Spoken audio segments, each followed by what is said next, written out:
All right, so I'm Matt from Native Roots Market. We're a brick and mortar grocery store, full service in downtown OKC. And we're basically looking to expand our food concierge services for large scale businesses in the central business district of OKC.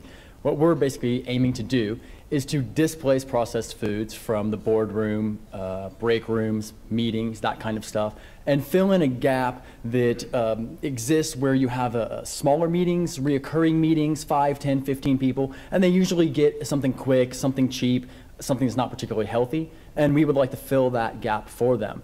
What would give us an advantage would be that we can take the money that they would essentially pay someone like Jimmy John's or a fast business or something like that to bring them 5 or 10 sandwiches. We can do the exact same thing, but I can do it with locally produced products, make sure that the money gets back to a rural community where it's needed, a local producer that could use the funding, could use the stable business, and produce a much healthier product. We can do it on the fly with pricing on the fly. You can pay over the phone, you can pay there, we hand deliver everything. And since it's a concierge service, we basically design it to what you need. We're a full service grocery store, so we can make anything that you want. We have a chef on staff at all times, and we aim to offer a healthier set of alternatives altogether. We find that a lot of these meetings are filled with quick snacks, break rooms are filled with quick snacks, a lot of vending machines, that kind of stuff, a lot of processed foods.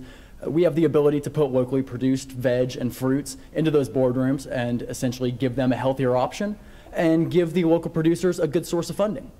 And it's really that cut and dry. It's a pretty simple concept.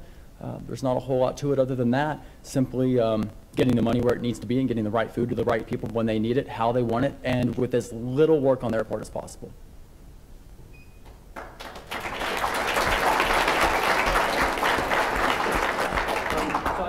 Can you tell me a little bit more about Native Roots? Basically, we're a brick and mortar full service grocery store. We've specialized in taking local products and giving them a competitive advantage over a non-local product. So if I can get a peanut butter made in the state of Oklahoma, I will not sell a peanut butter from outside the state of Oklahoma. I will, however, compete 2 local products against each other for the good of the consumer and to drive efficiencies inside of their own systems. Is it one location now? Yes, sir. Okay. How do you fight the, so I was at a food court recently with my kids, and there was a huge line in front of the Taco Bell and a huge line in front of the Wendy's, and there was like a healthy alternative, and you could hear the crickets chirping.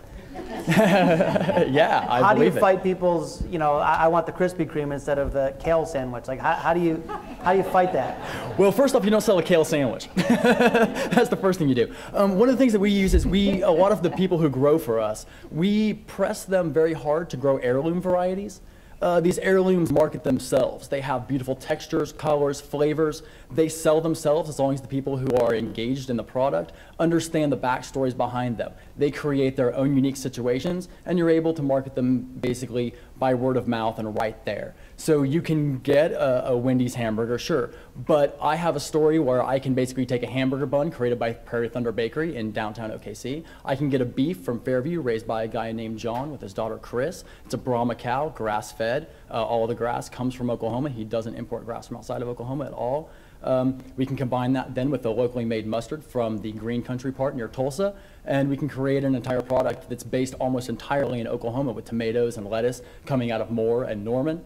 And we can sell that concept right there, especially when you bring to light the fact that the dollar that you're spending inside of a large corporate fast food chain will leave the state and it will not benefit many people, whereas I can take an urban dollar and put it in a rural setting, and I can take tax dollars and keep them reflowing inside of their own systems, inside of these municipalities that need them, that generally do not get them. Wendy's, McDonald's, things like that only give a tax portion and send the rest of the money outside of the state. Our idea is to take the dollar, roll it around inside of our state, inside of our own tax systems, and keep it to ourselves. So just a quick comment before the question. That you open with that next time. Right. I felt it would be a little too complex. Thank you. Like that's the juice. I mean, that was really, not only your passion is shining through, but that's the differentiator versus, hey, we're a delivery service. So yeah, really good. That was exactly what I was going to say, because I think that's your story right there, and your story is what's going to sell what you're selling. So I guess my question for you is, how are you going to tell your story? Because I think that's what you need to do. Marketing. We have relied mainly off not marketing very heavily because we prefer to market with people who are based locally. Their entire companies are done locally. So we're looking to basically grow what we're doing and how we're spreading our message through a lot of different ways. We've done Facebook, Twitter, all those various things. We do a lot of things that people don't think about. We do a lot of teaching. I teach a lot of classes. We go into break rooms and businesses. We teach them about what they're eating, about processed foods, about fats, sweets, and sugars, things like that, what they do to the taste buds, how processed foods are bad for them, and how they have a desire to eat them. And we choose not to market the product directly. We choose to educate and let people make their own choice, although sometimes it takes a little bit of pulling on the heartstrings to sort of get that message to go through and have a purchasing decision happen after that. All right, you got to talk to the personal health guys over here. So what's your volume capability?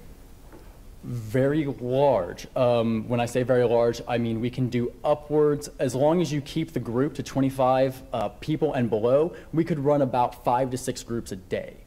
So we could handle about 125 to 150 people, all of that being hand delivered by my wife and I ourselves. We're the owners of the companies, not our GMs, not the chefs. We're the most educated and the most trained. We can bring it into the boardroom, into the meetings, that kind of stuff, and we can provide just very quick education about what they're eating while we drop the product off. So I imagine it's more expensive than like McDonald's or Wendy's. Actually, it's not, believe it or not. It is slightly more expensive, but not very much. The efficiencies that we gain through the systems that we built up over the past 5.5 years and the relationships that we have with the farmers, they give us very, very competitive pricing because we consider us to be their bread and butter. We will always buy from them. So I'd add to Josh's point. I mean, that was one of my concerns when you first brought up this idea. I thought, well, these companies probably have existing relationships with delis and caterers nearby, and they're probably getting a good deal, and this is going to be an added cost, and while it may be nice to have healthy food once in a while, it's not going to really justify. So I think if you're going to lead with your personal, your conviction about this, also lead with that this isn't really that much more expensive.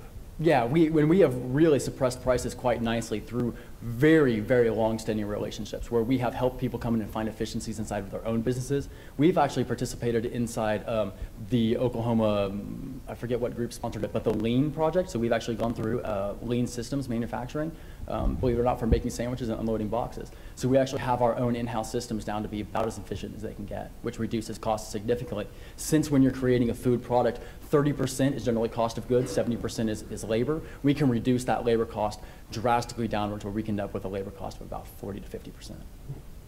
So what's your vision? Where would you like to take this? I would like to say a very large scale, but to be perfectly honest, we find that the intimacy of what we do has a much larger impact. Right. Really, I would like to stay focused into the central business district of downtown OKC. I would like to say that we would grow everywhere, but my wife and I are highly trained and highly specialized at what we do. There's a large amount of education involved in this, and the teaching that we do and the passion that we have really affects people's decisions in the long run. So I would choose to go for depth over width. Interesting. Okay, thank you. Okay.